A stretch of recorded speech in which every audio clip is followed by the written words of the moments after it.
Alice mengundang Adelaide untuk ke rumahnya. Tapi tak disangka, dia adalah kekasih dulunya yaitu William. Dan berbohong kalau Adelaide adalah ibunya. Lalu melewatinya. Tapi setelah itu, William akhirnya melihat bekas luka di tangan sang perempuan. Hal ini membuatnya tidak percaya dengan apa yang dia lihat.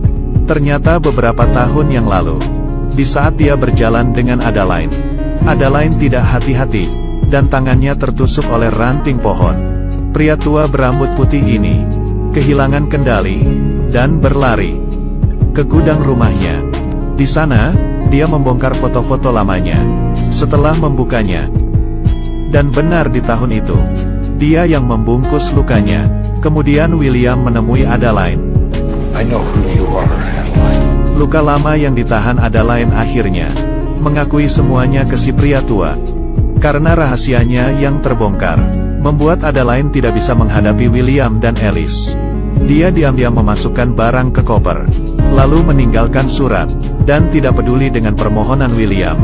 Lalu memutuskan untuk pergi dari sana. Setelah melihat surat, Alice langsung keluar, dan terus mencari Adelaide, dan mengetahui dari ayahnya. She's gone. Alice terus menanyai ayahnya, sebenarnya apa yang sudah terjadi. Tapi William tidak bisa memberitahu yang sebenarnya kepada anaknya. Alice terus menanyai ayahnya, sebenarnya apa yang sudah terjadi. Tapi William tidak bisa memberitahu yang sebenarnya kepada anaknya. Di saat Alice keluar, Son, listen, do you love her? Yes. akhirnya ini membuat William melepaskan kekhawatirannya selama bertahun-tahun.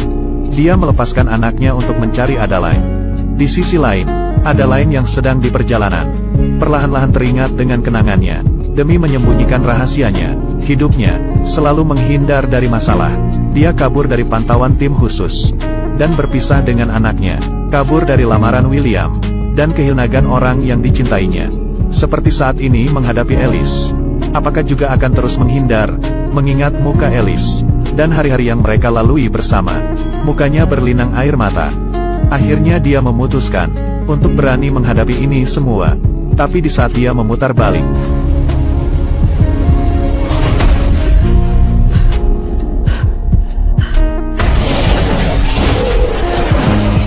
salju yang dingin jatuh mengenai mukanya. Adelaide yang terjatuh di tanah, tidak bisa membuka matanya. Alice yang mengejar Adelaide pun akhirnya sampai. Tapi yang dia lihat adalah pemandangan yang buruk. Dia dengan buru-buru turun ke bawah, dan dengan sekuat tenaga menolong Adelaide siuman. Hingga dokter datang, Adelaide masih belum siuman. Hal ini membuat Alice semakin putus asa. Kemudian di saat itu,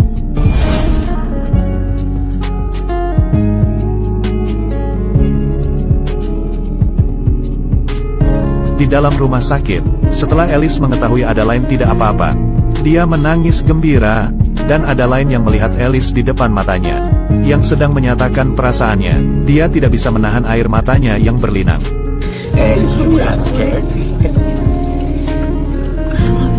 Adelaide memeluk erat kekasihnya. Akhirnya dia pun mengakui rahasia dirinya. Setahun kemudian, Adelaide dan Alice yang hidup bersama, sedang bersiap-siap untuk pergi ke pesta tahun baru. Di saat Adelaide melihat ke cermin, dia terdiam. Dia sulit percaya melihat dirinya yang di dalam cermin. Dari sebelah telinganya menemukan rambut putih. Hal ini membuatnya senang, karena akhirnya dia bisa bersama dengan kekasihnya, tumbuh tua bersama. Semua orang sangat menginginkan untuk hidup selamanya. Tapi film ini memberitahu kita, hanya sedikit orang yang bisa menanggungnya. Perlahan-lahan kehilangan orang yang dicintai, merasakan penderitaan kesepian. Bagi Adelaide yang di dalam film ini, hidup awet muda itu adalah suatu hukuman. Yang sangat diinginkannya adalah bisa hidup bersama orang yang dicintainya dan tumbuh tua bersama.